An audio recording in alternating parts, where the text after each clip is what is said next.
Hello guys, welcome to RP academy. RP academy में आप सभी लोगों का स्वागत है। और दोस्तों, आज हम लोग एक बहुत इंपॉर्टेंट टॉपिक करने वाले हैं जिसके बारे में आपने अक्सर बहुत बारी हमारे इस कॉमर्स एंड अकाउंटिंग सीरीज में भी देखा होगा, जो कि है ईसॉप्स। तो ईसॉप्स एग्जैक्टली क्या होते हैं, इनके यहाँ पर हम लोग किस तरीके से इन्हें रिकॉर्ड करते हैं हमारी बुक्स में, और यहाँ पर क्या हमारी सेबी की गाइडलाइंस रहती हैं ईसॉप्स से रिलेटेड, ये सारी ही चीजें आज की क्लास में हम पढ़ने वाले हैं। राइट, तो चलिए स्टार्ट करते हैं बिना किसी देरी के। तो सबसे पहले अगर मैं बात करूं, मैं आपको थोड़ी सी थियरी ना अपने एंड से समझा देती हूँ, ठीक है। तो अब ऐसा समझो कि एक कंपनी है, एक स्टार्टअप है। अब वो स्टार्टअप यहाँ पर काम शुरू कर रही है, बहुत ज्यादा फंड्स तो नहीं होते उनके पास। Right now they need the best talent. अब बेस्ट टैलेंट चाहिए लेकिन उतना अमाउंट पे नहीं कर सकते, तो ये अपने जो एम्प्लॉयज हैं उनको क्या बोलेंगे कि आप एक काम कीजिए, आप हमसे एक पोर्शन तो यहाँ पर सैलरी का ले लीजिए, दूसरा पोर्शन हम आपको अपनी कंपनीज के स्टॉक्स जो हैं वो प्रोवाइड कर देंगे। अब क्या ये स्टॉक्स इन्हें फ्री में दे रहे हैं या किस तरह प्रोवाइड करेंगे? तो यहाँ पर यही आपका मेन कॉन्सेप्ट है कि ये जो स्टॉक्स आपके रहते हैं ये प्रोवाइड किए जाते हैं आपको डिस्काउंटेड प्राइसेस पर। ठीक है, तो यहाँ पर एम्प्लॉयज को बोला जाएगा कि अगर मान लो हमारे पास में एक शेयर यहाँ पर 150 रुपीज का है, राइट, तो हम आपको ये केवल 90 रुपीज में दे देंगे। ओके, तो यहाँ पर 60 रुपए कम आपको ये शेयर पड़ेगा एज एन एम्प्लॉय। और कंपनी को क्या बेनिफिट होगा?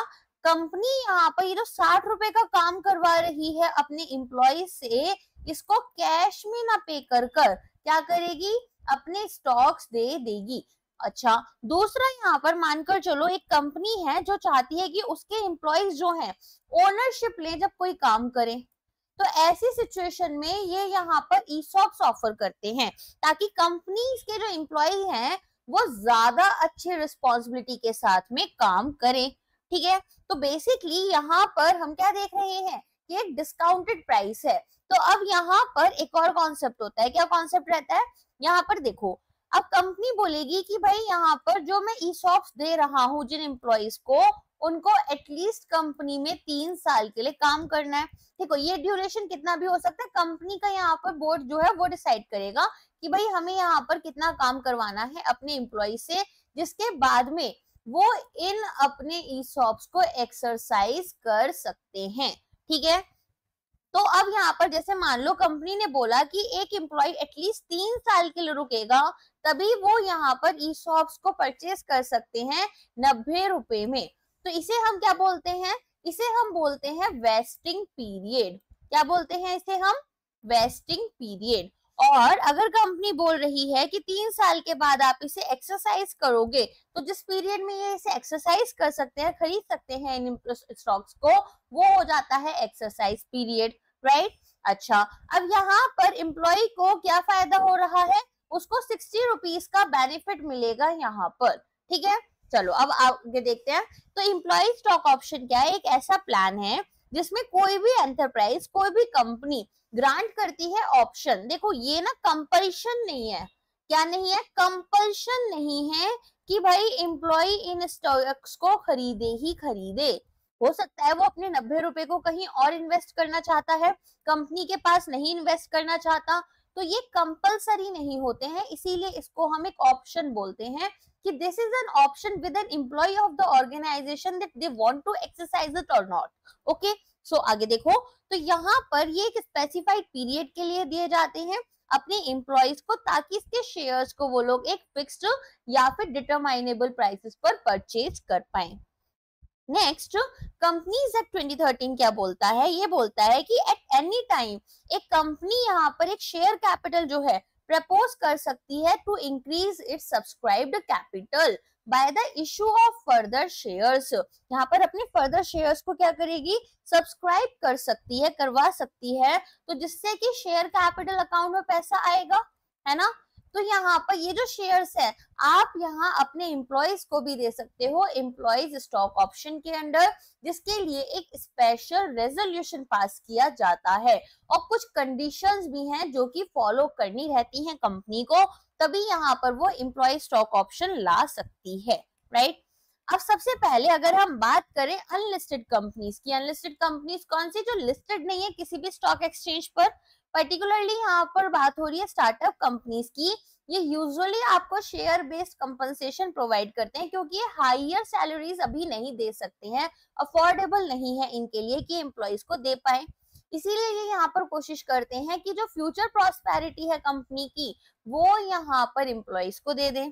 अच्छा, अब कुछ कंपनीज क्या करते हैं, यहाँ पर शेयर बेस्ड पेमेंट्स भी करते हैं नॉन एम्प्लॉइज को, इंक्लूडिंग जो वेरियस वेंडर्स होते हैं। अब यहाँ पर अलग अलग स्टेक होल्डर्स हैं, तो माइट भी नॉन एम्प्लॉइज हैं लेकिन इनको पेमेंट करनी है, तो ये कैसे हो सकता है, शेयर बेस्ड पेमेंट भी कर सकते हैं।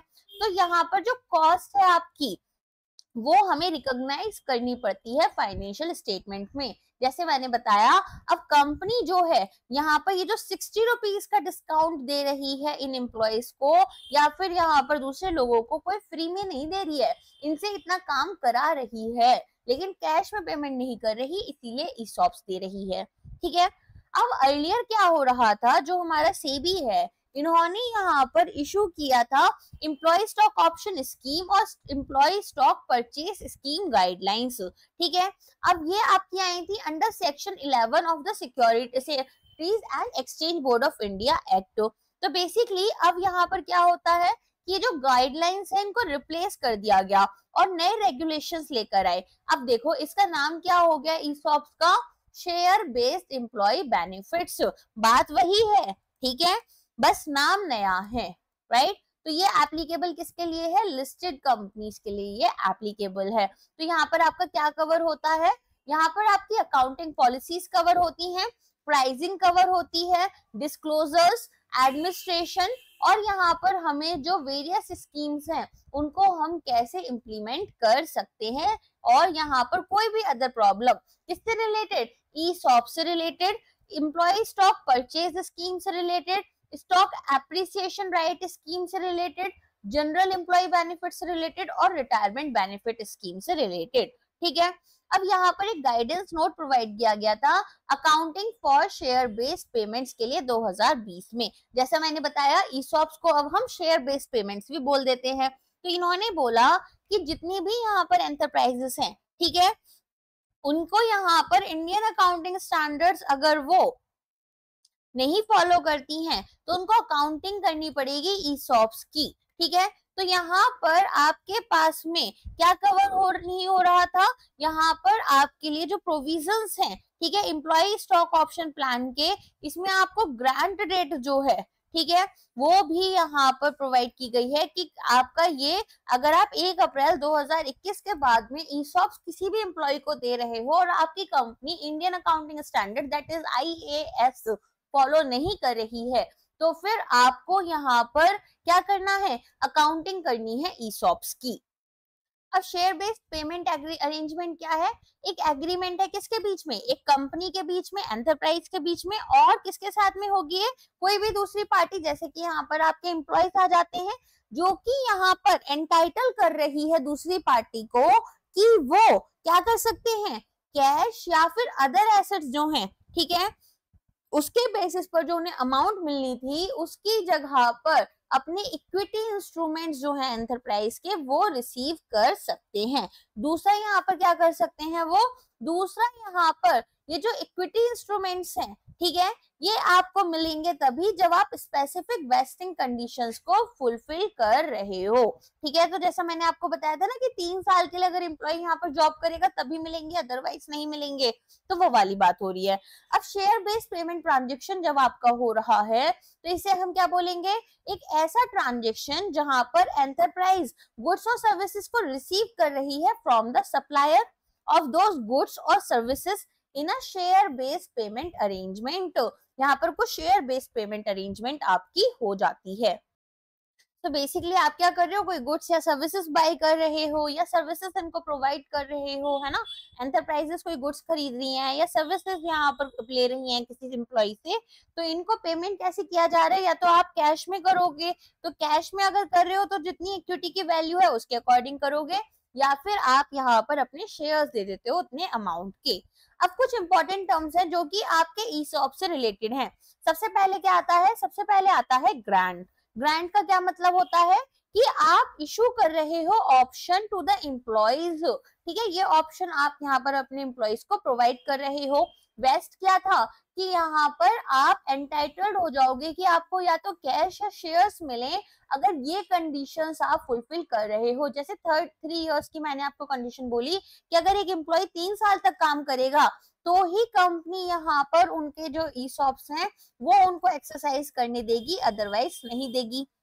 वेस्टिंग कंडीशंस यहाँ पर क्या है, वो कंडीशंस जो आपको सेटिस्फाई करनी है ताकि आप यहाँ पर एंटाइटल हो जाते हो कि आपको कैश शेयर्स जो हैं वो मिल जाएं।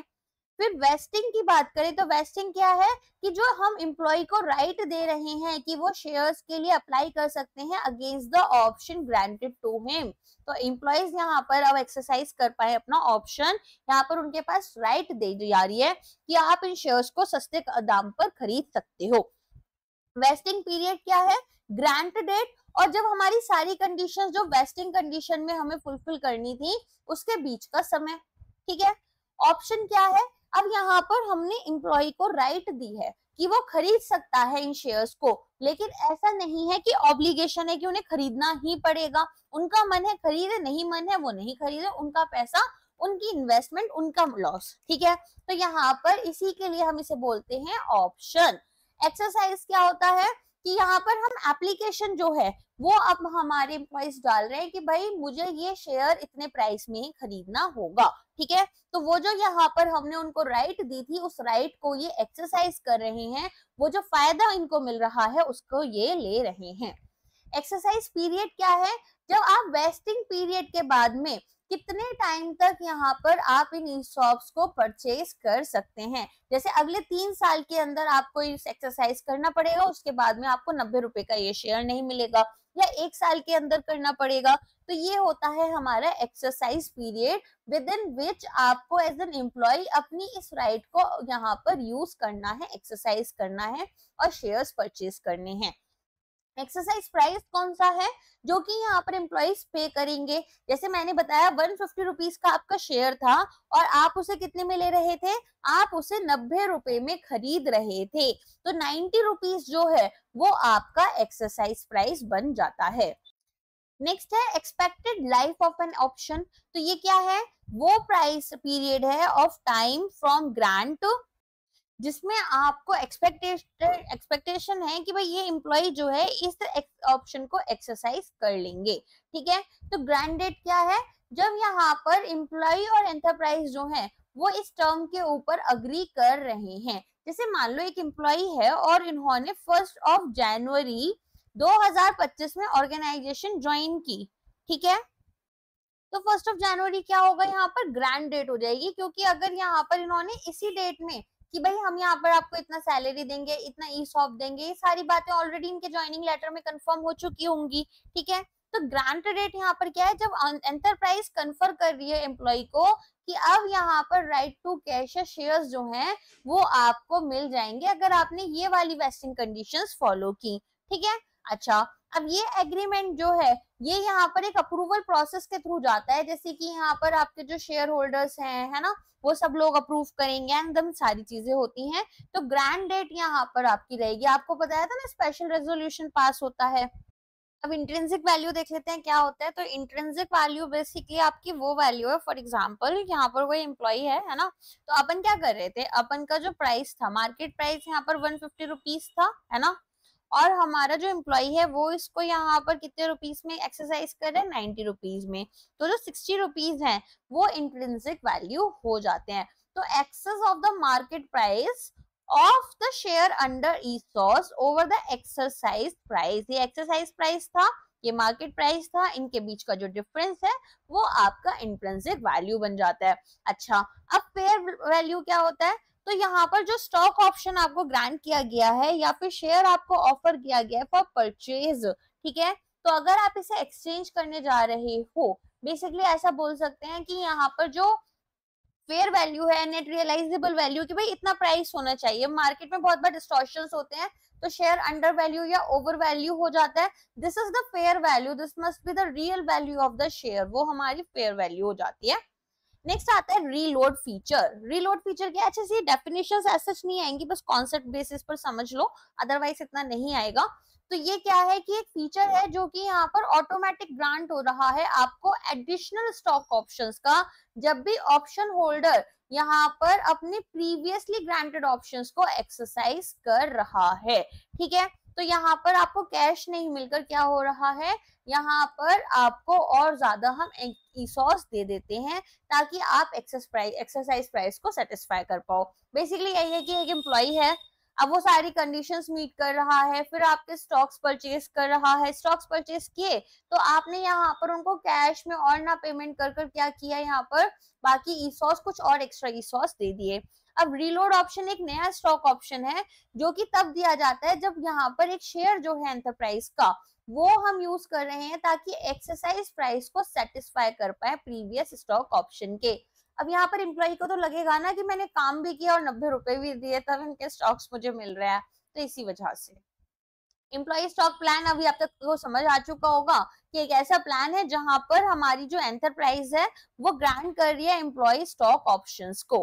ठीक है, चलो अब एम्प्लॉय स्टॉक ऑप्शन जो है वो एक तरीके का यहाँ पर कॉन्ट्रैक्ट है एम्प्लॉयज के बीच में, लेकिन ऑब्लिगेशन नहीं है। ऑब्लिगेशन क्या होती है और राइट क्या होता है, मान लो आपने हमसे कोई कोर्स परचेज किया, ठीक है, और फिर अगर यहाँ पर मैंने आपको बोला कि भाई मैं आपको यहाँ पर फाइनेंस की सारी वीडियोस प्रोवाइड करने वाली हूँ, मैनेजमेंट की प्रोवाइड करूंगी, फिर मैंने आपको केवल मैनेजमेंट दिया, फाइनेंस नहीं दिया, तो आपकी राइट है यहाँ पर कि मैं आपको फाइनेंस की क्लासेस भी प्रोवाइड करूं, बट आप मैनेजमेंट और फाइनेंस दोनों ना देखो या केवल एक क्लास देखो, वो आपकी मर्जी है, आपके ऊपर ऑब्लिगेशन नहीं है। ठीक है, पेरेंट्स की तरफ से ऑब्लिगेशन है लेकिन हमारी तरफ से ऑब्लिगेशन नहीं होगी।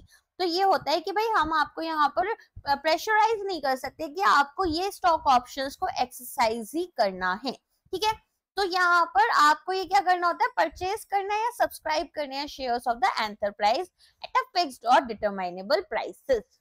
इक्विटीज शेयर्स हमारे होते हैं तो residual interest in the assets of an enterprise, ये तो आपको पता ही है। चलो थोड़ी सी एंट्रीज करा दूं पहले या फिर पहले ये वाले प्रोविजन समझा दूं, प्रोविजन समझा देती हूँ फिर हम लोग एंट्रीज की तरफ जाएंगे। तो प्रोविजन यहाँ पर आपका क्या रहता है, of guidance note on accounting for share based payments. तो स्कोप की बात करते हैं सबसे पहले, तो जो नोट है वो ये बोल रहा है कि फाइनेंशियल अकाउंटिंग करनी है और जो प्रिंसिपल्स हैं यहाँ पर वो आपको रिपोर्ट करने हैं। ठीक है भाई, पैसे यहाँ पर आपके कहाँ से आप यूज कर रहे हो, ये जो आपको यहाँ पर एक्सरसाइज कर कर पैसा मिल रहा है वो आप कौन से रिजर्व में भेज रहे हो, ये सारी बातें। तो इसके लिए हमें यहाँ पर क्या होगा, जो टर्म है एम्प्लॉय, इसमें हमारे पास डायरेक्टर भी आता है एंटरप्राइजेस का, चाहे वो होल टाइम हो या फिर नहीं हो। अब गाइडेंस नोट में ये आपके सभी एम्प्लॉयज के ऊपर एप्लीकेबल होगा जो कि शेयर बेस्ड प्लान को यूज कर रहे हैं। तो अगर आपने equity settled share based payment करी है तो, अगर cash settled share based payment transactions किए हैं तो भी, और ट्रांजेक्शंस जहां पर या तो एंटरप्राइज या फिर सप्लायर ऑफ गुड्स जो है या सर्विसेज उन्होंने ट्रांजेक्शन जो है वो इक्विटी सेटल्ड या कैश सेटल्ड यूज करी है। अब हो सकता है ना यहाँ पर हमने कुछ गुड्स वगैरह परचेज की कुछ वेंडर्स से, तो उन्होंने भी हमसे ई शॉप से ले लिए, तो भी हमें यहाँ पर सारी कंडीशंस बतानी होंगी। स्कोप जो है वो आपका ईसॉप के बीच में जा रहा है बिटवीन ग्रुप एंटरप्राइजेस। ठीक है, तो ऐसा नहीं है कि केवल एक ही एंटरप्राइज है, हो सकता है कि यहाँ पर ग्रुप एंटरप्राइजेस हैं तो उनके भी यहाँ पर शेयर्स दिए जा रहे हैं।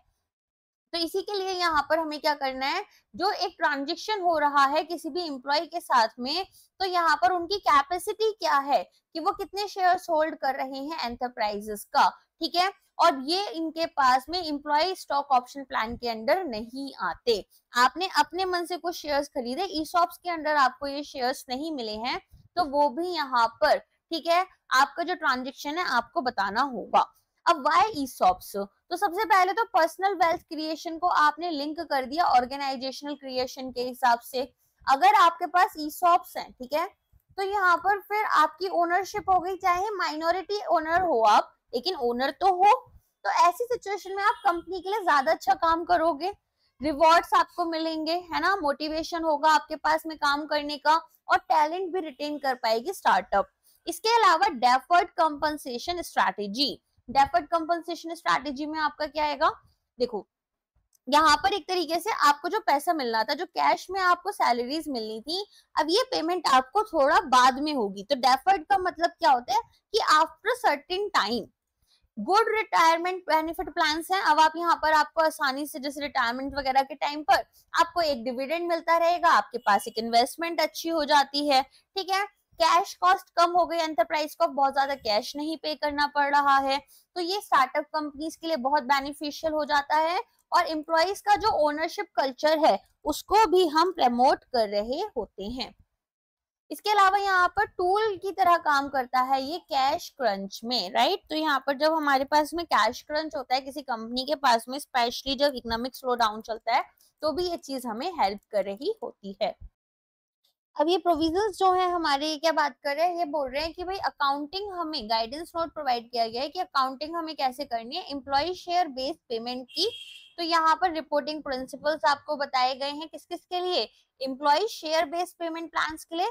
एक तो आपका स्टॉक ऑप्शन प्लान आ गया, दूसरा स्टॉक परचेज प्लान आ गया। देखो परचेज प्लान में आपको तुरंत ओनरशिप मिल जाती है, और स्टॉक ऑप्शन में आपको ये एक रिटायरमेंट बेनिफिट्स की तरह मिल रहा होता है, तो थोड़े लॉन्ग समय के बाद में आपको ये मिलता है।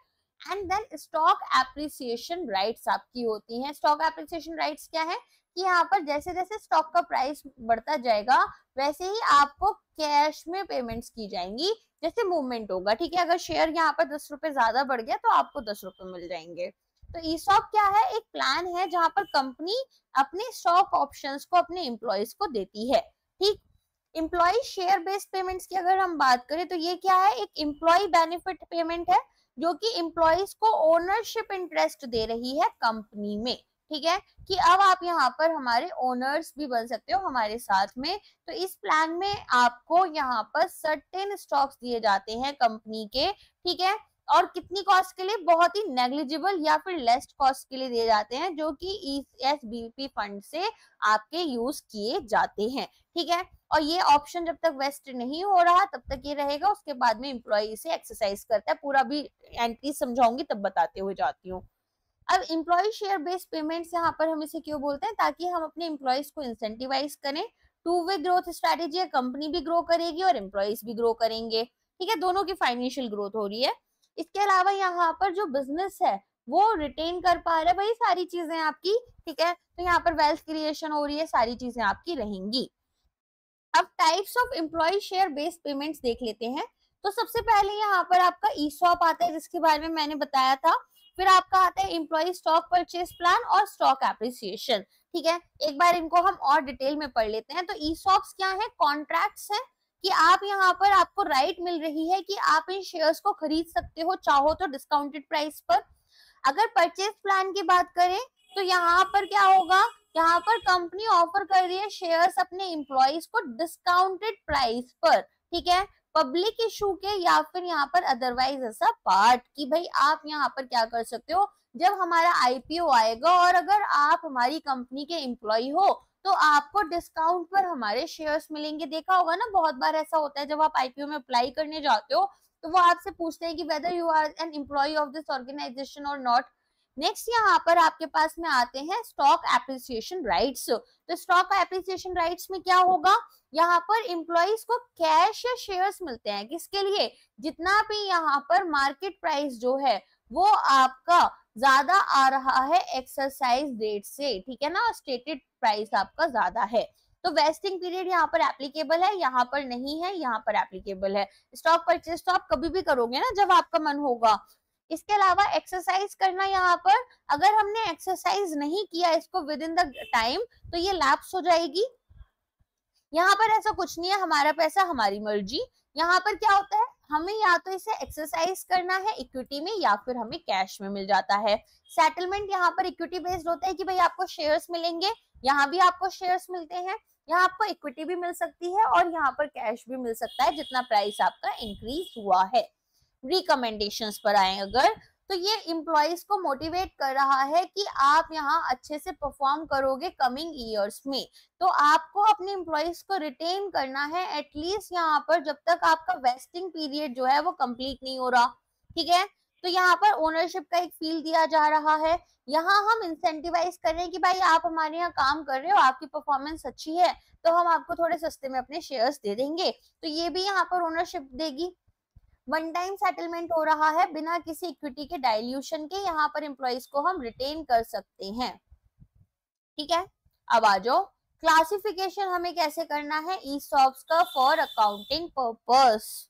अगर हमें ईसॉप्स को यूज करना है तो अकाउंटिंग पर्पस से हम इन्हें कैसे यूज करेंगे, तो दो तरह के अभी तक हम पढ़ते आ रहे हैं, एक होता है इक्विटी सेटल्ड, एक होता है कैश सेटल्ड। इक्विटी सेटल्ड क्या है कि एम्प्लॉय स्टॉक प्लान है जहां पर एम्प्लॉय स्टॉक ऑप्शन जो है वो यहाँ पर एंटरप्राइज जो है क्या कर रही है, यहाँ पर सर्विसेज रिसीव करेगी और अपने शेयर्स का क्या कर रही है, यहाँ पर अपने शेयर्स आपको या शेयर ऑप्शंस प्रोवाइड कर रही है। ठीक है, तो आपको यहाँ पर सर्विसेज क्या कर रहे हो, आप सर्विसेज दे रहे हो एज एन एम्प्लॉय, और आपको उसके बदले में या तो स्टॉक ऑप्शन मिल रहा है कि आप सस्ते में खरीद लो, या आपको सीधे शेयर्स मिल रहे हैं, जैसा हमने देखा सिक्योरिटी एप्रिसिएशन राइट्स के केस में।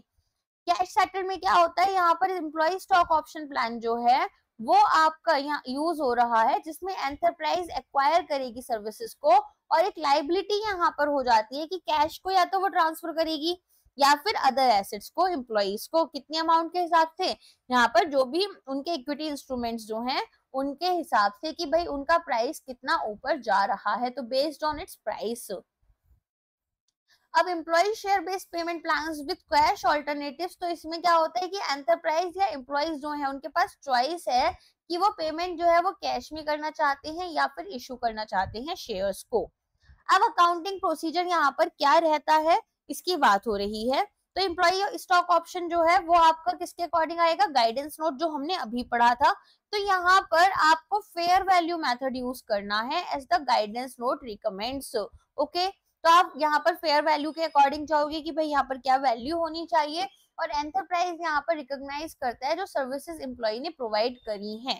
ठीक है, इसके अलावा यहाँ पर एक करस्पॉन्डिंग इंक्रीज देखने के लिए मिलेगा इक्विटी में, और अगर सर्विसेज जो है वो हमने equity settled employee stock plan के अकॉर्डिंग लिया है। ठीक है, चलो अभी थोड़ा सा देख लेते हैं हम लोग अपनी एंट्रीज के थ्रू, अदरवाइज ये इतना समझ में आप लोगों को आएगा नहीं। चलो गाइस इसे थोड़ा अच्छे से समझना, ठीक है, और थोड़ा सा हैंड राइटिंग खराब आएगा तो ध्यान से सुनते भी जाना कि क्या बोल रही हो, क्योंकि ये पेन थोड़ा ज्यादा हिलता है, ठीक है, कभी कभी तो चलना भी बंद कर देता है। एनीवेज स्टार्ट करते हैं। तो सबसे पहले ना मैंने आपको क्या बोला था कि हमारा जो वेस्टिंग पीरियड है वो 3 इयर्स का रहेगा, है ना, बताया था ये वाली बात। अब देखो क्या होता है, सबसे पहले हमारे पास में employee compensation, employee compensation account हम जो है ये डेबिट करते हैं। डेबिट क्या करते हैं, हमारा एक्सपेंस, ये क्या है, एक एक्सपेंस हो गया, नॉमिनल अकाउंट है, ठीक, और यहाँ पर पैसा जा रहा है, एम्प्लॉय के स्टॉक ऑप्शन अकाउंट में जा रहा है, तो इसको हम क्रेडिट करेंगे। इतना समझ में आ गया क्यों कर रहे हैं। अच्छा, अब यहाँ पर ये भी एक हमारे लिए एक्सपेंस होता है, तो प्रॉफिट एंड लॉस अकाउंट में हम इसे अमाउंट को एक्सपेंस की तरह शो करेंगे, और ये अमाउंट यहाँ पर कहां से क्रेडिट हो रही है, जो एम्प्लॉइज को हमने क्या करना था, कंपनसेशन प्रोवाइड करना था। ठीक है, तो ये अकाउंट हमारा पहले क्रेडिट हुआ, फिर हमारा प्रॉफिट एंड लॉस अकाउंट जो है डेबिट हो गया, एंड यहाँ पर ये अकाउंट जो है डेबिट क्रेडिट एक दूसरे को कैंसिल कर देंगे, राइट, और यहाँ पर आपके पास ईसॉप का क्या हुआ, क्रेडिट हो गया अकाउंट, और इसे हमने अपने प्रॉफिट एंड लॉस अकाउंट में एक एक्सपेंस की तरह शो कर दिया। नेक्स्ट आ जाओ, अब हम क्या करते हैं, एक्सरसाइज कर रहे हैं हमारे ऑप्शंस को। तो जब हम एक्सरसाइज करेंगे, राइट, तो अभी यहाँ पर एक अमाउंट ले लेते हैं। सबसे पहले मानकर चलो यहाँ पर हमारे पास में 1000 एम्प्लॉइज हैं, और हमारा स्टॉक का जो प्राइस है वो 90 रुपीज है, तो एक्सरसाइज वाला, तो ये हो गया 90,000, है ना। चलो इसके बाद में यहाँ पर ओवरऑल जो प्राइस था शेयर का वो हमने लिया था 150 रुपए लिया था, ठीक है, एंड यहाँ पर जो बेनिफिट होगा इन एम्प्लॉइज को वो कितना हो रहा होगा, यहाँ पर टोटल अमाउंट 60,000 का बेनिफिट होगा।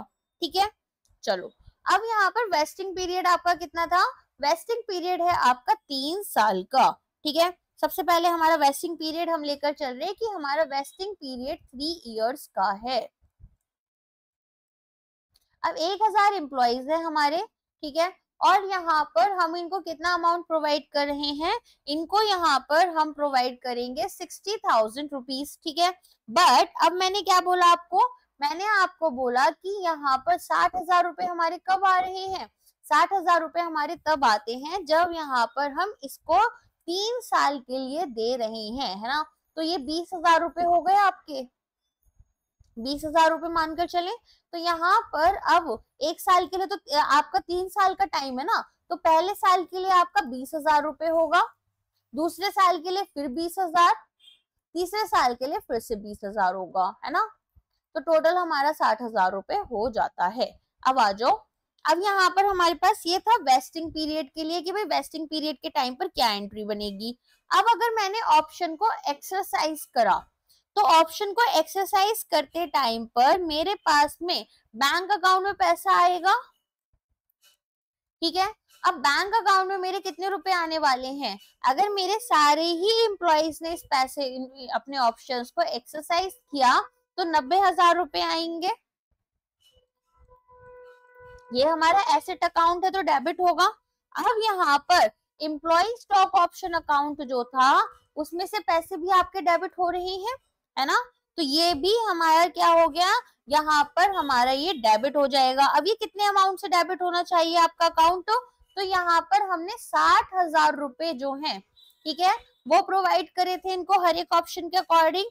इसके बाद में यहाँ पर ये जो पैसा है ये कहाँ जाएगा, ये आपका जाएगा शेयर कैपिटल अकाउंट में। शेयर कैपिटल अकाउंट में जाता है ना हमारे शेयर्स का जो अमाउंट होता है, तो यहाँ पर इसे हम भेजेंगे हमारे शेयर कैपिटल अकाउंट में। तो शेयर कैपिटल अकाउंट में आपका टोटल अमाउंट कितना जाएगा, 9 और 6 यहाँ पर 1,50,000 रुपीज जाएगा, ठीक है। अगर मान लो ये शेयर्स हमारे कैसे होते, प्रीमियम पर होते, है ना, तो क्या होता, फिर यहाँ पर जो हमारा अमाउंट था कुछ हमारे शेयर कैपिटल में जाता और कुछ अमाउंट हमारा शेयर प्रीमियम अकाउंट में जा रहा होता। आगे इतना समझ में, तो ये इस तरीके से होता है। अभी एक्सरसाइज और वेस्टिंग पीरियड का समझ में आ गया ना। वेस्टिंग पीरियड क्या है कि एम्प्लॉइज यहाँ पर 3 साल के लिए जॉब कर रहे हैं, first year, second year, third year, और चौथे ईयर में इसको इन्हें एक्सरसाइज करना है, तीसरे से चौथे ईयर के बीच में। तो ये होता है इनका एक्सरसाइज पीरियड, ठीक है। तो यहाँ पर हमने क्या मानकर चल रहे हैं, हम मानकर चल रहे हैं कि हमारे पास में 1,000 एम्प्लॉइज हैं और यहाँ पर जो हमने क्या किया है, अपने शेयर्स का इनको एक्सरसाइज प्राइस दिया है, वो दिया है 90, और यहाँ पर हर एक एम्प्लॉय के पास कितने शेयर्स होंगे वो भी ध्यान रखना है। यहाँ पर हम एक शेयर मान लें कि एक एम्प्लॉय को हम एक ही शेयर दे रहे हैं, ठीक है। तो हमारी वाली कैलकुलेशंस यूज हो जाएंगी। नेक्स्ट आ जाओ यहाँ पर, अब कुछ कंडीशंस लेकर चलते हैं कि मान लो ऐसा हो जाए कि आपके पास में जो आपके बेसिकली यहाँ पर क्या दिक्कत आ रही है, ऑप्शंस को एक्सरसाइज नहीं किया गया, ठीक है। ये तो तब था एंट्री जब आपके सारे ऑप्शंस को एक्सरसाइज किया गया। अब एक कंडीशन मानो कि ऑप्शंस को एक्सरसाइज नहीं किया जा रहा है, तो ऐसी सिचुएशन में क्या होगा, ऐसी सिचुएशन में अब एम्प्लॉय स्टॉक ऑप्शन अकाउंट जो है इसको तो डेबिट कर दोगे, और जो ये वाला पैसा था ये आप जनरल रिजर्व में भेज देते हो। तो जनरल रिजर्व आपका अकाउंट जो है ये क्रेडिट हो जाता है। तो जब भी यहाँ पर आपके ऑप्शंस अनएक्सरसाइज रहते हैं, जरूरी नहीं है ना सारे एम्प्लॉयज एक्सरसाइज करें, तो ऐसे में अमाउंट जो होता है वो आपका क्या हो रहा है, वो आपका यहाँ पर क्या होगा, जनरल रिजर्व में चला जाएगा, ठीक है। चलो अब वो अमाउंट आप देख लेना कि कितना यहाँ पर आपके अकाउंट जा रहे हैं और कितने पैसे आपके अकाउंट से बेसिकली एक्सरसाइज, कितने स्टॉक्स हो रहे हैं और कितने नहीं हो रहे। नेक्स्ट आ जाते हैं। नेक्स्ट यहाँ पर अब कुछ केसेस लेकर चलो। एक केस मानकर चलो आप ऐसा कि यहाँ पर आपके पास में कितने ईयर जो एम्प्लॉइज थे जब उन्होंने ज्वाइन किया, तो उस टाइम पर 1,000 एम्प्लॉइज थे, ठीक है। अब 1,000 एम्प्लॉइज में से यहाँ पर आपके पास में केवल ऐसे 800 एम्प्लॉइज थे जिन्होंने इस ऑप्शन को यूज किया, ठीक है। इस ऑप्शन को उन्होंने यहाँ पर एक्सरसाइज करा। अच्छा, इसमें हम क्या करेंगे, फिर यहाँ पर हम देखेंगे कि भाई हमारा टोटल एक्सपेंस कितना हो रहा है। तो टोटल एक्सपेंस हमारा कितना होगा, हमारे पास में ये ऑप्शन आया था 1,000 एम्प्लॉइज के लिए, ठीक है, और 60 हमारे पास में क्या था, 60 रुपीज यहाँ पर हम खर्च कर रहे थे, तो 60,000 रुपए हमारे जाते, वेस्टिंग पीरियड हमारा 3 इयर्स का था जैसा कि मैंने बताया, तो ये हमारे पास 20,000 रुपए के अकॉर्डिंग जा रहा होता और सभी इंप्लॉइज इसको अगर एक्सरसाइज करते तो हमारे पास में हमने अमाउंट निकाल ली थी। अगर 800 करेंगे तो फिर हमारा जो बचा हुआ पैसा है वो जनरल रिजर्व अकाउंट में हम क्रेडिट कर देंगे। तो 200 इंटू हमारे पास में कितना अमाउंट होगा, 200 इंटू हमारे पास में यहाँ पर 60 रुपीज रहेंगे। तो ये अमाउंट हमारा कहाँ जा रहा है, जनरल रिजर्व में चला जाएगा कि भाई ये ऑप्शंस हमारे एक्सरसाइज नहीं हुए। नेक्स्ट उस पर आते हैं केस स्टडी पर कि भाई ऐसा हो जाए यहाँ पर कि आपके कुछ एम्प्लॉइज जो हैं उन्होंने ऑर्गेनाइजेशन को छोड़ दिया है। अगर ऑर्गेनाइजेशंस को छोड़ दिया जाता है तो ऐसी सिचुएशन में क्या होगा, फिर हम देखेंगे कि कितने एम्प्लॉइज ने हमारे एक साल में इस ऑर्गेनाइजेशन को छोड़ा है, कितने एम्प्लॉइज हमारे पास बच जाते हैं। ठीक है, तो ऐसा मानकर चलो यहाँ पर कि टोटल जो हमारे पास एम्प्लॉइज थे वो थे 1000। अब एक फर्स्ट ईयर में हमारे पास में 100 एम्प्लॉइज ने ऑर्गेनाइजेशन छोड़ दी, सेकंड ईयर में हमारे पास 50 एम्प्लॉइज ने और थर्ड ईयर में हमारे पास में 30 एम्प्लॉइज ने ऑर्गेनाइजेशन को छोड़ दिया। ठीक है, तो ऐसी सिचुएशन में यहाँ पर अब हम कैलकुलेशंस कैसे करेंगे, हम पहले देखेंगे कि यहाँ पर एक्सपेक्टेड ऑप्शंस जो थे कि भाई हमारे यहाँ पर कितना ये वेस्ट किया जाएगा। तो पहले ईयर में क्या होगा, ईयर 1 में हमारे पास में अब 1000 एम्प्लॉइज थे। ठीक है, मान लो हर एम्प्लॉय के पास में 100 शेयर्स थे। ठीक है, हर एम्प्लॉय के पास में 100 शेयर्स थे। अब 1000 में से 100 हमारे एम्प्लॉइज जा चुके हैं, तो अब ये 100 शेयर्स हमारे एक्सरसाइज होंगे। तो कितना अमाउंट रह गया आपका यहाँ पर आपका 90,000 रुपीज रह गए। ठीक है, कि भाई इतना एक्सरसाइज होगा ऑप्शंस। अब इसमें से हमारे पास में कितने एम्प्लॉइज जो हैं वो वर्किंग हैं, तो हम क्या कर रहे हैं, 90,000 में इंटू 60 रुपीज कर देंगे कि भाई इतना अमाउंट जो है हम यहाँ पर दे रहे हैं। और वेस्टिंग पीरियड हमारा 3 साल का है तो 1 डिवाइडेड बाय 3 कर देंगे। ठीक है, तो हमारे पास में क्यूमुलेटिव एक्सपेंस कितना आएगा, पहले साल एक तो हमारा 90,000 रुपए ये हो जाता है। ठीक है, तो यहाँ से हमारे पास में अमाउंट आपका आएगा 1,80,000। ठीक है, चलो फिर दूसरे साल में हमारे पास क्या होता है, दूसरे साल में हमारे पास से 50 एम्प्लॉय और चले जाते हैं। तो अब हमारे पास से 150 एम्प्लॉइज जा चुके हैं, तो हमारे पास में 850 एम्प्लॉइज बचे और 100 रुपीज का हमारा एक शेयर है। तो 85,000 रुपीज जो हैं वो इतने हमारे ऑप्शन जो हैं वो एक्सरसाइज होंगे। अब यहाँ पर 85,000 रुपीज में 60 रुपीज का हमने इनको बेनिफिट दिया है। और कितने साल बीत चुके हैं, 2 साल बीत चुके हैं 3 साल में से। ठीक, फिर तीसरे साल में 30 लोगों ने और छोड़ दिया, तो अब यहाँ पर 820 एम्प्लॉइज बचे आपके पास। ठीक है, तो 820 इंटू 100 करोगे तो आपके पास 82,000 बचा। इसके बाद में क्या देखोगे कि 82,000 में हमारे पास में 60 रुपीज का ये था और 3 में से 3 साल इन्होंने पूरे कर लिए। ठीक है, तो यहाँ पर इनके पास में कितना अमाउंट रहेगा वो आप निकाल लोगे। तो ये आपका आएगा यहाँ पर 3,40,000, ये आएगा आपका 4,92,000। ठीक है, तो इस तरीके से आपके पास अमाउंट आ गई। तो एक्सपेंस जो है आपके हर एक साल के निकल आएंगे कि भाई एक साल में हमारा इतना एक्सपेंस यहाँ पर हो रहा है ना। अब आप 60 रुपए दे रहे हो ना अपने काम के, तो 60 रुपए यहाँ पर, 60 रुपए यहाँ पर, 60 रुपए यहाँ पर, बाकी 90 रुपए तो हमें मिलने ही है, तो उसे हम कैलकुलेट नहीं करते हैं। तो इस तरीके से हमें क्या पता चलेगा कि कितना अमाउंट हमारा कहाँ जा रहा है, हमारा एम्प्लॉय स्टॉक ऑप्शन की तरफ जा रहा है। आ गया समझ में। चलो अब आ जाते हैं वापस हमारे इस बेसिकली अकाउंटेंसी के ऊपर।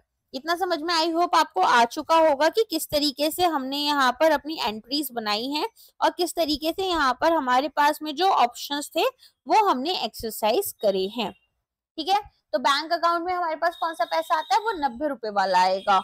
तो यहाँ पर अगर मान लो ये जो एम्प्लॉइज छोड़कर चले गए थे तो टोटल अमाउंट अब हमारे पास कितना आना चाहिए, अगर सारे एम्प्लॉइज ने एक्सरसाइज किया है तो, अगर सारे एम्प्लॉइज ने किया है तो अब हमारे पास में केवल यहाँ पर 820 एम्प्लॉइज बचे थे, तो ये इंटू 90 रुपीज हमें देंगे पर शेयर। अब आ जाओ equity settled employee stock plan के ऊपर।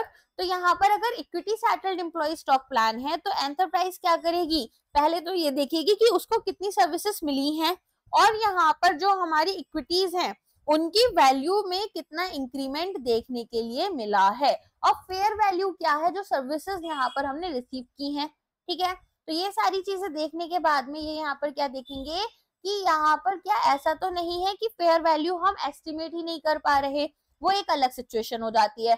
अगर मान लो यहाँ पर हम फेयर वैल्यू को एस्टिमेट ही नहीं कर पा रहे हैं जो हमने सर्विसेज रिसीव की है, तो ऐसी सिचुएशन में एंटरप्राइज को क्या करना पड़ता है, यहाँ पर उनको अपनी वैल्यू देखनी है और करस्पॉन्डिंग इंक्रीज देखना है कि शेयर्स में कितना हुआ था। ठीक है, तो यहाँ पर एक रेफरेंस इस तरह से लेकर चलोगे।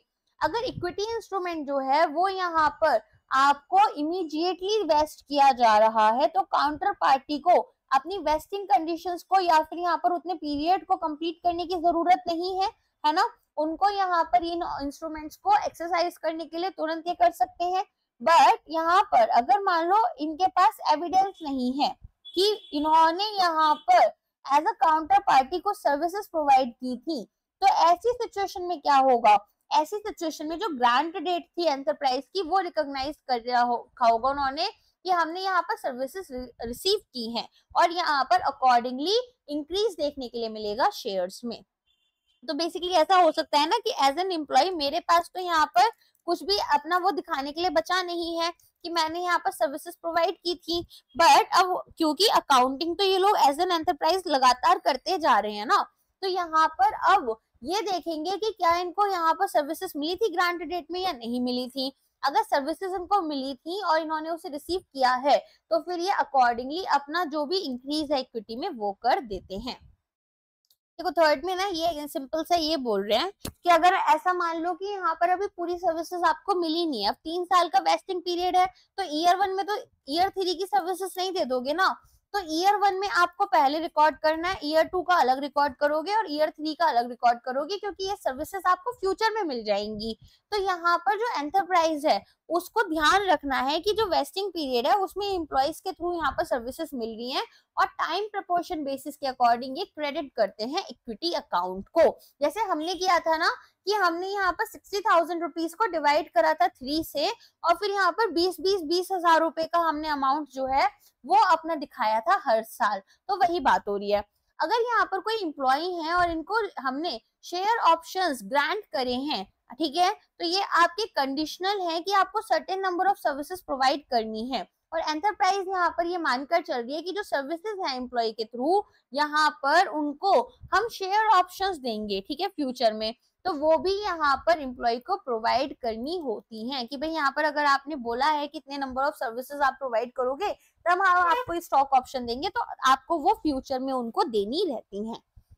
अगर एक एम्प्लॉय है जिसको शेयर ऑप्शन कंडीशनल जो है, ठीक है, वो यहाँ पर तब मिल रहे हैं जब उनकी परफॉर्मेंस जो है वो आपकी अच्छी रही है, तो एक परफॉर्मेंस की भी कंडीशन है। ऐसा नहीं है कि आप 3 साल तक कंपनी में रुके कुछ नहीं कर रहे हो, आपकी परफॉर्मेंस भी यहाँ पर सेटिस्फैक्टरी होगी और यहाँ पर जो आपका एम्प्लॉयमेंट पीरियड है उसमें अगर यहाँ पर जो आपकी परफॉर्मेंस कंडीशन है, ठीक है, जब तक वो सेटिस्फाइड नहीं हो रही है तब तक आपको ईसॉप्स नहीं दिए जाएंगे। अगर जैसे ही आपकी परफॉर्मेंस यहाँ पर अच्छी हो जाती है, सेटिस्फाइड हो जाते हैं, तो यहाँ पर जो लेंथ ऑफ वेस्टिंग पीरियड है वो किस पर आ रही है, वो इस बात पर भी डिपेंड कर रही है कि भाई परफॉर्मेंस कंडीशन आपकी सेटिस्फाई हुई या फिर नहीं हुई। तो एंटरप्राइज ऐसी सिचुएशन में ये मानकर चलता है कि जो एम्प्लॉय है वो यहाँ पर जो उन्होंने सर्विसेज हमें प्रोवाइड की हैं इसके लिए कंसिडरेशन शेयर ऑप्शंस के वो फ्यूचर में रिसीव करेंगे, ठीक है, जो भी इनका एक्सपेक्टेड वेस्टिंग पीरियड है कि भाई इतने टाइम में इनकी परफॉर्मेंस अच्छी हो जाएगी और इतने टाइम में हम इनको शेयर्स जो है वो शेयर ऑप्शंस प्रोवाइड कर देंगे। तो यहाँ पर जो एंटरप्राइज है उसको लेंथ बतानी पड़ेगी कि भाई वेस्टिंग पीरियड की लेंथ आपकी कितनी रह सकती है और यहाँ पर मोस्ट लाइकली क्या आउटकम रहेगा इनकी परफॉर्मेंस का। अगर परफॉर्मेंस कंडीशन जो है एक मार्केट कंडीशन है, ठीक है, कि भाई आपको इतनी यहाँ पर अचीव कर कर लेकर आने हैं टारगेट्स, तभी हम ईसॉप्स प्रोवाइड करेंगे।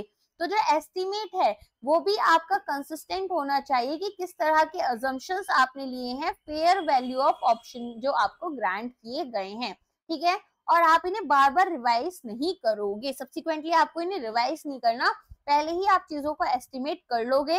अगर परफॉर्मेंस कंडीशन जो है वो मार्केट कंडीशन नहीं है तो एंटरप्राइज अपने एस्टिमेट्स को रिवाइज कर सकती है over the length of vesting period, कि भाई कितना टाइम यहाँ पर होगा।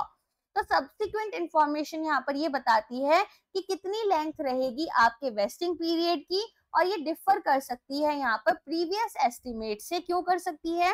कि आपकी यहाँ पर जो परफॉर्मेंस है वो मार्केट कंडीशंस पर डिपेंडेंट नहीं है और अभी तक आपकी वो कंडीशन सेटिस्फाई नहीं हुई है। तो अगर आपको यहाँ पर रिक्वायरमेंट जो है गाइडेंस नोट की उसके अकॉर्डिंग अप्लाई करना है, तो यहाँ पर एंटरप्राइज को रिकॉग्नाइज करना होगा कि ये एम्प्लॉय की जो सर्विसेज हैं ये इन्होंने रिसीव की हैं। तो जैसे मैंने आपको दिखाया था ना, एम्प्लॉय कंपनसेशन अकाउंट हम बना रहे थे, तो उसके थ्रू यहाँ पर हम इनको दिखा रहे होते हैं और यहाँ पर हमारी एक्सपेक्टेशन होती है कि ये जो वेस्टेड है, ठीक है ना, तो यहाँ पर आप क्या कर रहे हो, बेस्ट अवेलेबल एस्टिमेट प्रोवाइड कर रहे हो of the number of stock options. इसके अलावा यहाँ पर और कंडीशन क्या है कि जब आप राइट जो है उसको एक्सरसाइज कर रहे हो तो एंटरप्राइज को आपको रिसिप्ट जो है एक्सरसाइज प्राइस की वो भी प्रोवाइड करनी है, और जो शेयर्स हैं वो जो आपको इशू किए गए हैं वो यहाँ पर कंसिडरेशन पर दिए गए हैं, ठीक है ना। आपको जो अमाउंट आपको बाद में रिसीव कर रहे हो, पहले जो आपको सैलरी मिल जानी चाहिए थी, और करस्पॉन्डिंग अमाउंट जो है वो यहाँ पर रेलेवेंट इक्विटी अकाउंट में चली जाएगी। जैसे एम्प्लॉय स्टॉक ऑप्शन या फिर कंपनसेशन अकाउंट हमने जो ओपन किया था उसमें से फिर आप इसे डेबिट कर देते हो जब आपका ऑप्शन एक्सरसाइज कर लिया, टिल देन उस अकाउंट को हम क्रेडिट कर कर रखते हैं। अब एक ऐसी सिचुएशन है जहां पर आपने इसको एक्सरसाइज नहीं किया तो पैसा कहाँ जा रहा था, जनरल रिजर्व में। ये सारी कंडीशंस मैंने आपको करवा दी, वही सारी बातें हैं, ठीक है। तो वेस्टिंग कंडीशन समझ आ गई हमारे लिए क्या होती है। अब परफॉर्मेंस कंडीशन की जो बात हो रही थी, ठीक है, तो यहाँ पर क्या है कि आपको एक स्पेसिफाइड पीरियड ऑफ सर्विस तक यहाँ पर क्या करना है, कंप्लीट करनी है जो भी सर्विसेज आपको प्रोवाइड करनी थी, और सर्विस रिक्वायरमेंट आपकी एक्सप्लिसिट या इम्प्लिसिट हो सकती हैं। अब कुछ परफॉर्मेंस टारगेट हो सकते हैं जो कि आपको मीट करने हैं, जैसे सेल्स वगैरह में होते हैं, मार्केटिंग टारगेट्स होते हैं आपके, है ना। तो यहाँ पर वेस्टिंग कंडीशन में आपकी सर्विस कंडीशन होती है परफॉर्मेंस कंडीशन। सर्विस कंडीशन क्या है कि यहाँ पर आपको इतने टाइम तक एक सर्विस प्रोवाइड करनी है, 3 साल तक आपको जॉब करनी है तभी इस कंपनी में मिलेगा। फिर परफॉर्मेंस में आपकी मार्केट कंडीशन हो सकती है और अदर देन मार्केट कंडीशन हो सकती है। तो यहाँ पर एंटरप्राइज के खुद के ऑपरेशंस या एक्टिविटीज हो सकती हैं जो कि अदर देन मार्केट कंडीशन में आएगी। और अगर हम बात करें मार्केट कंडीशन की कि प्राइस क्या है एंटरप्राइज के इक्विटी इंस्ट्रूमेंट्स का, तो मार्केट कंडीशन एक परफॉर्मेंस कंडीशन है जिसमें हम अपने एक्सरसाइज करते हैं ऑप्शंस को, और यहाँ पर आपके वेस्टिंग या एक्सरसाइजेबिलिटी जो है इक्विटी इंस्ट्रूमेंट की वो डिपेंड करेगी कि क्या मार्केट प्राइस जो है एंटरप्राइज के इक्विटी इंस्ट्रूमेंट का वो मीट कर रहा है या नहीं मीट कर रहा। अब ट्रीटमेंट कैसे होगा हमारे वेस्टिंग कंडीशंस का, तो ये या तो आपकी सर्विस कंडीशंस हो सकती है कि यहाँ पर जो हमारे शेयर्स हैं वो हम तभी देंगे जब यहाँ पर क्या होगा, हमारे एम्प्लॉय की जो यहाँ पर कुछ भी सर्विसेज बची हुई हैं, स्पेसिफाइड पीरियड जो बचा हुआ है वहां पर इनकी परफॉर्मेंस कंडीशंस अचीव हो पाई हैं या नहीं हो पाई हैं, इन्होंने कंट्रीब्यूशन करा है कंपनी के ग्रोथ में या नहीं किया है, एंटरप्राइज के जो अपने खुद के इक्विटीज हैं उनकी कुछ वैल्यू बढ़ी है या नहीं बढ़ी है। अब वेस्टिंग कंडीशंस अगर बात करें यहाँ पर अदर देन मार्केट कंडीशंस, तो ये हमारी फेयर वैल्यू ऑफ शेयर्स पर जानी चाहिए, ठीक है। और यहाँ पर वेस्टिंग कंडीशंस को हम क्या करेंगे, एडजस्ट कर लेते हैं कि कितने इंस्ट्रूमेंट्स हमारे इक्विटी के हमें इंक्लूड करने हैं, ठीक है। तो ट्रांजेक्शन अमाउंट में हमें कितने शेयर्स का नंबर यहाँ पर लेकर चलना है वो भी हम देखेंगे। यहाँ पर अब कितने शेयर्स हम यहाँ पर इशू कर सकते हैं ये भी जरूरी है ना। तो बेसिकली यहाँ पर कि इतनी सर्विसेज हमें जो रिसीव हुई है तो उसके बदले में हमें कितने इक्विटी इंस्ट्रूमेंट्स इन्हें ग्रांट करने चाहिए। तो क्यूमुलेटिव बेसिस पर हम यहाँ पर देखते हैं कि कोई भी अमाउंट यहाँ पर, ठीक है, रिकॉग्नाइज नहीं होगी फॉर सर्विसेज जो कि आपने यहाँ पर रिसीव करी है अगर इक्विटी इंस्ट्रूमेंट जो है वो आपके वेस्ट नहीं हो रहे हैं, बिकॉज आपने यहाँ पर एक वेस्टिंग कंडीशन को फुलफिल नहीं किया। जैसे हमने देखा था ईयर 1, ईयर 2, ईयर 3। अब किसी ने ईयर 3 में यहाँ पर कंपनी छोड़ी तो ईयर 1 में, ईयर 2 में जो आपका अमाउंट था वो ऐड होता जा रहा था और ईयर 3 तक जाएगा, ठीक है, क्यूमुलेट होता है वो। अगर यहाँ पर 2 साल का अमाउंट जो है वो आपको तभी मिलेगा जब आप ईयर 3 कंप्लीट कर लोगे, नहीं ईयर 3 कंप्लीट करोगे तो वो पैसा नहीं मिलेगा। कहाँ की बात हो रही है पता है, ये जो अमाउंट थी ना आपकी, ये वाली, ये वाली, ये सब ऐड हो रही है आपस में, और ये तीसरा वाला जो साल था, इस तीसरे वाले साल में आपका ये सारा अमाउंट क्यूमुलेट हो जाता है, बट वो आपको तभी मिलेगा जब आप सारी कंडीशंस को फुलफिल कर लेते हो। अच्छा, अब वेस्टिंग डेट जब आपकी निकल गई, उसके बाद में क्या होगा, यहाँ पर आपने रिकॉग्नाइज कर लिया है कि भाई सर्विसेज हमें क्या हुई है, रिसीव हुई है, जैसा कि प्रोविजन बताया गया था गाइडेंस नोट में, और एक करस्पॉन्डिंग इंक्रीज भी देख लिया गया है इक्विटी में। तो यहाँ पर कोई भी सब्सिक्वेंट एडजस्टमेंट हम नहीं करते हैं टोटल इक्विटी में। एंटरप्राइज जो है वो यहाँ पर रिवर्स नहीं करेगी वो अमाउंट जो इन्होंने रिकॉग्नाइज की है सर्विसेज के लिए, ठीक है। If the vested equity instruments are not exercised, आप इसको अमाउंट को क्या नहीं कर रहे हो, रिवर्स नहीं कर रहे हो, रेदर क्या कर रहे हो, जनरल रिजर्व में इसको ट्रांसफर कर देते हो, ठीक है। हाउएवर अगर जो रिक्वायरमेंट है, ठीक है, वो आपकी यहाँ पर परक्यूट नहीं हुई है, जो भी आपको यहाँ पर ट्रांसफर करनी थी इक्विटी, वो आप नहीं करोगे from one component of equity to another, ठीक है। तो यहाँ पर बेसिकली वही बात हो रही है कि आप जो है क्या, अगर यहाँ पर आपको अमाउंट जो है एक इक्विटी रिजर्व से आप क्या कर रहे हो, अनदर में डाल रहे हो इसको, ठीक है। तो आप वो कब कर रहे हो, यहाँ पर अगर ट्रांसफर से पहले चीजें हो रही है तो आप शेयर बेस्ड पेमेंट रिजर्व में रखोगे, और अगर आफ्टर ट्रांसफर हो रही है तो आप जनरल रिजर्व में चीजों को डाल देते हो, ठीक है। चलो नेक्स्ट आ जाते हैं अगर हम ग्रेडेड वेस्टिंग के ऊपर, तो यहाँ पर क्या देखोगे, यहाँ पर देखोगे कि जो ऑप्शंस या शेयर्स अगर ग्रांट किए गए हैं under share based payment arrangement, ठीक है, तो ये आपके do not vest on one date, but यहाँ पर ग्रेडेड वेस्टिंग होती है, ठीक है, एक पूरा प्रॉपर शेड्यूल आपका रहेगा। तो टोटल प्लान आपका सेग्रीगेट होगा अलग अलग ग्रुप्स में कि कब यहाँ पर आपका वेस्टिंग डेट्स कंप्लीट हो रहे हैं। तो यहाँ पर हर एक ग्रुप को अलग अलग वेस्टिंग पीरियड्स प्रोवाइड किए जाते हैं, एक्सपेक्टेड लाइफ यहाँ पर, और यहाँ पर हर एक वेस्टिंग डेट जो है वो एक सेपरेट ऑप्शन ग्रांट मानी जाती है, ठीक है। तो cash settle employee stock option plan होता है, तो इसमें जैसे मैंने आपको बताया था कि जो आपकी सर्विस आपने रिसीव की है, तो यहाँ पर लाइबिलिटी इंकर होती चली जाएगी एट द फेयर वैल्यू, ठीक है। तो जब तक लाइबिलिटी आपकी सेटल नहीं हो रही है तब तक क्या होगा, जो भी यहाँ पर आपकी फेयर वैल्यू है लाइबिलिटी की at the end of each reporting period, वो आप यहाँ पर प्री मेजर करोगे, और यहाँ पर with any changes in fair value आपको प्रॉफिट या लॉस जो है वो भी रिकॉग्नाइज करने हैं, कि अगर शेयर्स का प्राइस इंक्रीज हुआ तो आप यहाँ पर उसे भी रिकॉग्नाइज करोगे, अदरवाइज यहाँ पर उसको आप लॉस हो रहा है तो वो भी। देखो क्या हुआ, अब यहाँ पर मैंने आपको सर्विसेज प्रोवाइड की, आपने मुझे पैसा नहीं दिया, तो ये आपके लिए एक लाइबिलिटी बन गया, ठीक है। अब यहाँ पर आपके जो शेयर प्राइसेस हैं अगर ऊपर जा रहे हैं तो जो मेरी लाइबिलिटी की फेयर वैल्यू है ये भी ऊपर जाएगी, अगर आपके शेयर प्राइसेस नीचे आ रहे हैं तो मेरे भी यहाँ पर लाइबिलिटी के प्राइसेस नीचे जाते हैं। ऐसा कब होता है, cash settled employee stock option में होता है। तो एक एग्जांपल है कि एक एंटरप्राइज है जो कि यहाँ पर अपने एम्प्लॉयज को एक रिसीव करने के लिए फ्यूचर कैश पेमेंट यहाँ राइट दे रही है, ठीक है, कि आप यहाँ पर क्या कर सकते हो, फ्यूचर में कैश पेमेंट रिसीव कर सकते हो टू राइट टू शेयर्स, ठीक है।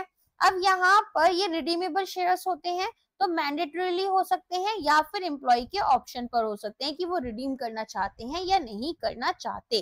तो यहाँ पर एंटरप्राइज यहाँ क्या करेगी, शेयर एप्रिसिएशन राइट्स इनको प्रोवाइड कर देती है, एसएआर जिसके बारे में हमने वो डिफरेंस के टाइम पर पढ़ा था ना, वही वाली पूरी बात, एक्चुअली वही कहानी है, बस काफी थोड़े पैराग्राफ में आपको दे रखी है कि एम्प्लॉइज जो है वो यहाँ पर एंटाइटल्ड हो जाते हैं किसी फ्यूचर कैश पेमेंट के लिए, और यहाँ पर इंक्रीज हो रहा है अगर एंटरप्राइज का share price from a specified level over a specified period of time. अब यहाँ पर कैश ऑल्टरनेटिव्स के टाइम पर आप क्या देख रहे हो कि जो एम्प्लॉय स्टॉक ऑप्शन प्लान्स हैं, ठीक है, in which the terms of arrangement provide either the enterprise or the counter party with the choice कि या तो वो यहाँ पर ट्रांजेक्शन कैश में सेटल करें या इक्विटी इंस्ट्रूमेंट्स में। एंटरप्राइज को यहाँ पर जो ट्रांजेक्शन है वो cash settled share based payment transaction दिखाना है। अगर यहाँ पर एंटरप्राइज ने इसको एक लाइबिलिटी माना है और ये कैश में या equity settled share payment transaction में जाना चाहती हैं, ठीक है, और जब तक ऐसी कोई लाइबिलिटी इनकर नहीं हो रही है तब तक ये इसको शो कर सकते हैं। तो स्टेप बाय स्टेप प्रोसेस क्या रहता है कि सबसे पहले तो आप एलिजिबल एम्प्लॉइज देखते हो कि भाई ई सॉप्स के लिए कौन कौन से एलिजिबल एम्प्लॉइज हैं, फिर अपनी एक पॉलिसी बनाते हो कि कितने शेयर्स आप यहाँ पर इशू कर सकते हो, कौन से एम्प्लॉयज होते हैं, क्या इवैल्यूएशन क्राइटेरिया रहेगा, क्या इनके पास में राइट्स रहेंगी, ठीक है, ऑप्शन होल्डर्स के पास में, शेयर होल्डर्स के पास में क्या राइट्स रहेंगी, ठीक है, जैसे कि आपकी टैग अलोंग हो गई, ड्रैग अलोंग हो गई या प्रीएम्पशन राइट्स हो गई, और एग्जिट मैकेनिज्म आप देखते हो। अब ये टैग अलोंग क्या होता है? टैग अलोंग है कि भाई मेजॉरिटी शेयर होल्डर्स से हम माइनॉरिटी शेयर होल्डर्स को बचा रहे हैं कि आपको भी सेम ऑफर, सेम प्राइसेस, सारी चीजें मिलेंगी जो यहाँ पर आपके मेजॉरिटी वालों को मिलते हैं। ड्रैग अलोंग में कि यहाँ पर हम इन्हें भी ड्रैग कर लेते हैं माइनॉरिटी शेयर होल्डर्स को कि भाई आपको यहाँ पर पैसा तभी दिया जाएगा, यहाँ पर आपको क्या करना है, अपने शेयर्स भी बेच देने हैं मेजॉरिटी शेयर होल्डर्स को। और प्रीएम्पशन में क्या होता है? प्रीएम्पशन में यहाँ पर हम बोलते हैं कि पहले जो हमारे एग्जिस्टिंग शेयर होल्डर्स हैं वो शेयर्स खरीद लें, उसके बाद आपको दिए जाएंगे ताकि हम अपनी जो ओनरशिप राइट्स हैं उन्हें बचा पाए। और फिर आपको एग्जिट मैकेनिज्म बताना होता है और टैक्स लायबिलिटीज क्या रहेंगी। फिर हमने देखा था कि यहाँ पर बोर्ड का अप्रूवल लेना पड़ता है, तो स्पेशल रेजोल्यूशन पास करना पड़ता है, ठीक है। तो लिस्ट बनाओगे एलिजिबल एम्प्लॉयज की, क्वांटम कितना होगा, ईसॉप स्कीम को ड्राफ्ट करोगे और फिर एक बोर्ड मीटिंग होगी कि फाइनल बोर्ड अप्रूवल के लिए। फिर लिस्ट ऑफ एम्प्लॉयज को यहाँ पर अप्रूव किया जाता है ड्राफ्ट ईसॉप स्कीम को, और जनरल मीटिंग जो है उसका नोटिस जो है वो यहाँ पर दे दिया जाता है जब अप्रूवल मिल जाता है शेयर होल्डर्स से। फिर यहाँ पर क्या होगा, फिर यहाँ पर एक स्पेशल रेजोल्यूशन पास किया जाता है, और यहाँ पर ऑर्डिनरी रेजोल्यूशन तभी चाहिए होता है जब private limited company ESOPs issue कर रही है, ठीक है।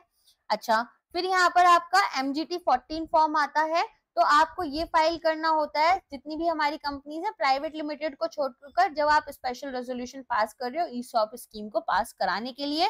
इसके बाद में यहाँ पर जैसे ही अप्रूवल मिल जाता है तो कंपनी को ग्रांट लेटर्स अपने सभी शेयर होल्डर्स को, जो भी हमारे यहाँ पर ईसॉप्स वगैरह रखेंगे एलिजिबल शेयर होल्डर्स को देना होता है कि भाई यहाँ पर क्या एंटाइटलमेंट है, वेस्टिंग शेड्यूल क्या रहेगा, डेट वेस्टिंग की क्या है, और लास्ट डेट क्या है जब ये इन्हें एक्सरसाइज करना है, तो एक्सरसाइज पीरियड वगैरह के बारे में बताया जाएगा।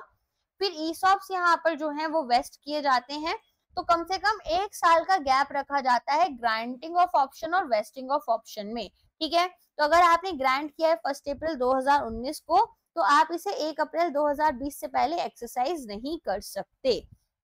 एक्सरसाइज की बात करें तो जैसे ही वेस्टिंग पीरियड आपका कंप्लीट होगा उसके बाद में एम्प्लॉयज यहाँ पर अप्लाई कर सकते हैं शेयर्स के लिए, और यहाँ पर अपनी लास्ट डेट तक का भी वेट कर सकते हैं।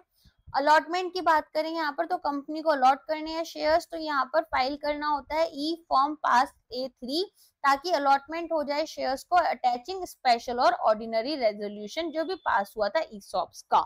इसके बाद में जो हमारे शेयर सर्टिफिकेट्स हैं वो इशू कर दिए जाते हैं, और पेमेंट यहाँ पर की जाती है स्टैंप ड्यूटी की, तो ये आपका 30 दिन के अंदर अंदर इनको शेयर सर्टिफिकेट मिल जाना चाहिए और कंपनी को स्टैंप ड्यूटी पे करनी होती है। इसके साथ में आपका ईसॉप्स खत्म हो गया, ठीक है। मेजर चीजें आपको समझ आ गई हैं, बहुत ज्यादा अभी डेप्थ में पूछा तो नहीं गया है PFRDA में, बट स्टिल एक कहानी की तरह तो आपको समझ में आ ही गया होगा। इसके अलावा हम आपको सेबी और PFRDA के PDF कोर्सेज प्रोवाइड कर रहे हैं, जहां पर आपका फेज 1 का पेपर 2 और फेज 2 का पेपर 1 और पेपर 2 हम कवर करते हैं। टॉपिक वाइज नोट्स आपके economics, finance, management, costing, companies act, commerce and pension sector के। यहाँ पर प्रिंटेबल आपकी रिवीजन शीट्स रहती हैं, 5 मॉक टेस्ट फेज 1 पेपर 2 के, 5 मॉक टेस्ट फेज 2 पेपर 1 के, 5 मॉक टेस्ट फेज 2 पेपर 2 के हम आपको देते हैं। सेबी ग्रेड ए की बात करें तो यहाँ पर आपका phase 1 paper 2, phase 2 paper 1 and paper 2 हम कवर करते हैं। PFRDA के लिए आप देख सकते हैं यहाँ पर अगेन हमारी ऑफरिंग सिमिलर ही रहती है। यहाँ पर हम आपको प्रीवियस ईयर क्वेश्चंस देते हैं, डिस्क्रिप्टिव इंग्लिश गाइडेंस प्रोवाइड करते हैं, 5 मॉक टेस्ट आपके phase 1 paper 2, 5 mock test phase 2 paper 1। जब यहाँ पर आपके डिस्क्रिप्टिव आते हैं तो उनको हम खुद ही यहाँ पर रिव्यू करते हैं और सारे आंसर्स को चेक करते हैं आपके लिए, ठीक है। इसके अलावा यहाँ पर हमारा बेस्ट करंट अफेयर्स कोर्स है जो आप ज्वाइन कर सकते हैं, जिसमें कि हमारे पास से आपको एक करंट अफेयर्स की मैगजीन मिलेगी, PIB, RBI और सेबी के सर्क्यूलर्स, ठीक है। ये सारे हम अलग से एक अलग ड्राफ्ट प्रोवाइड करते हैं। आपको 150 MCQs दिए जाते हैं पर मंथ जो भी बेस्ट करंट अफेयर्स रहते हैं। इसके अलावा ऑल्टरनेट डे डिस्क्रिप्टिव प्रैक्टिस होती है, जहां पर हम आपको एक क्वेश्चन देते हैं, आप सोल्यूशन लिखकर हमारे पास भेजते हो, हम आपको प्रॉपर फीडबैक्स प्रोवाइड करते हैं और यहाँ पर मॉडल आंसर देते हैं, ठीक है। इसके अलावा यहाँ पर हम आपको एडिटोरियल एज प्रोवाइड करते हैं, जिसमें कि आपको ऐसे राइटिंग में हेल्प होती है। तो जो पूरे महीने में बेस्ट जो हमारे एडिटोरियल्स आते हैं वो हम आपको प्रोवाइड करते हैं, जिससे कि आपकी यहाँ पर एक तो स्क्रिप्ट जो डिस्क्रिप्टिव राइटिंग है, ठीक है, क्योंकि वो एक ऐसी स्किल है जो ओवर द टाइम आपको प्रैक्टिस करने से ही इम्प्रूव होगी। तो यहाँ पर हम उसको आपकी शार्पन कराते हैं, बेटर कराते हैं, ताकि आपका यहाँ पर एक टॉप नॉच रहे। डे 1 से हमारी ये प्रैक्टिस शुरू हो जाती हैं, ताकि आप कहीं भी पीछे ना रहो। ऐसा ना हो कि डिस्क्रिप्टिव आप थोड़ा लैग कर जाओ या फिर आपके स्कोर अच्छे ना आए, क्योंकि डिस्क्रिप्टिव एक ऐसा एग्जाम है जो आपको पास या फेल करा सकता है, डील ब्रेकर होता है। ओके, आई होप लेक्चर आपको पसंद आया होगा, तो लाइक करना, शेयर और सब्सक्राइब करना चैनल को मत भूलना। अब मिलते हैं हमारे नेक्स्ट लेक्चर में। Thank you.